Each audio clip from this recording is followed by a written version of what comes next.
checking out the web show. This clip is like a half interview with one of the great vocal groups of all time in Boyz II Men, just absolute legends, and it's also about an idea for a song concept for Always Be, co-written by Eric there from Culture on the right, and here's an example of that.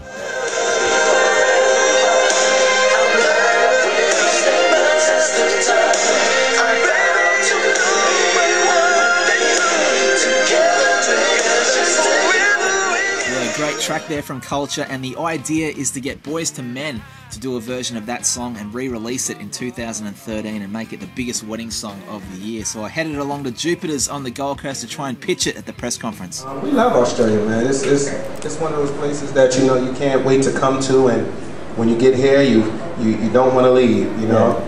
Yeah, so it was fun sitting there listening to some of the stories from one of the greatest groups of all time. We didn't do, like, contrary to like a lot of people, what a lot of kids normally would do, like, you know, in high school, all we wanted to do was sing. Anywhere that we went, we didn't go crazy, we didn't do drugs, we didn't drink. All we wanted to do was walk down the street, sing songs, and get girls. That was our drug. That was our drug, you know what I mean? So it was more so like the crazy, you know, going out and partying. No, if we went out, Nate had his brother's car, and we went to some girls' houses and sang all night, you know what I mean? So it was really, you know, we were subdued and focused on what we loved. I mean, music and vocals, the harmony that came out of our throats, we fell in love with that before we fell in love with each other, you know what I'm saying? And it just became somewhat of a, like Sean said, a drug. We needed that, so everything else was really like secondary, and if it didn't stand out, then it took a back seat to what we were brought here to do, and that's sing. So it was awesome hearing about the focus it takes to be great, and we were talking about the current reality shows and everything, and I got to ask some questions. Do you guys ever think back to what you would have done if like Idol had been around in Philadelphia at that time? Do you think you guys would have... We would have won.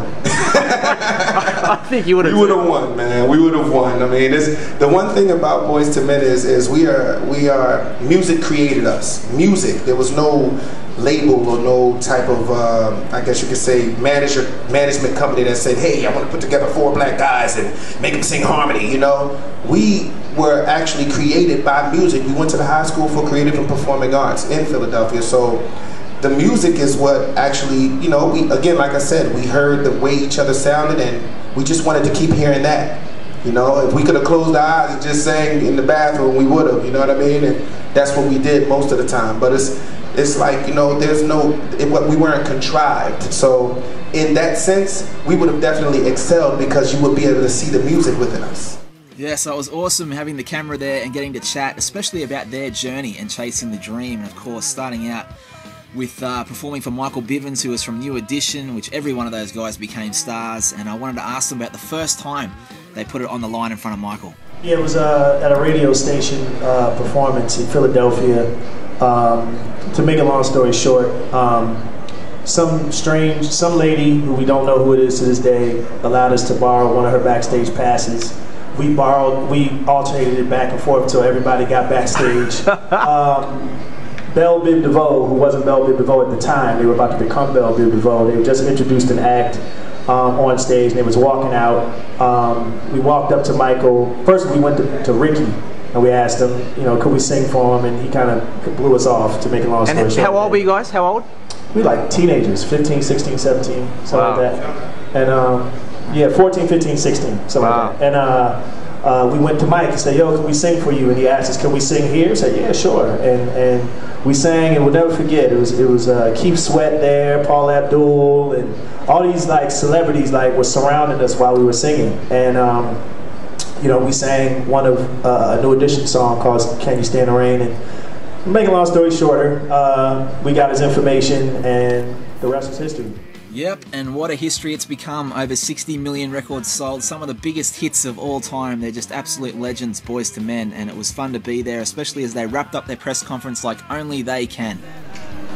Although we've come to the end of the road, still I can't let go. It's unnatural. You belong to me, I belong to you. Thank you. Yeah, so there they are. I didn't get a chance to pitch the idea for Always Be, but thanks to Brian and Rebecca at the casino, they gave me a ticket. I was all prepared, took my CD with me, went to the show, and filmed a little bit of it on my iPhone. And I thought we'd get to see forever, but forever's gone away. Hey, it's so hard to say goodbye to yesterday.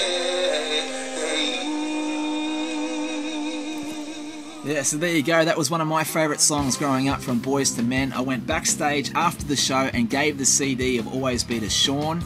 I then got home and sent him a tweet and found out that he retweeted it on his page. So who knows, the crazy idea might work. Let's see if it can happen.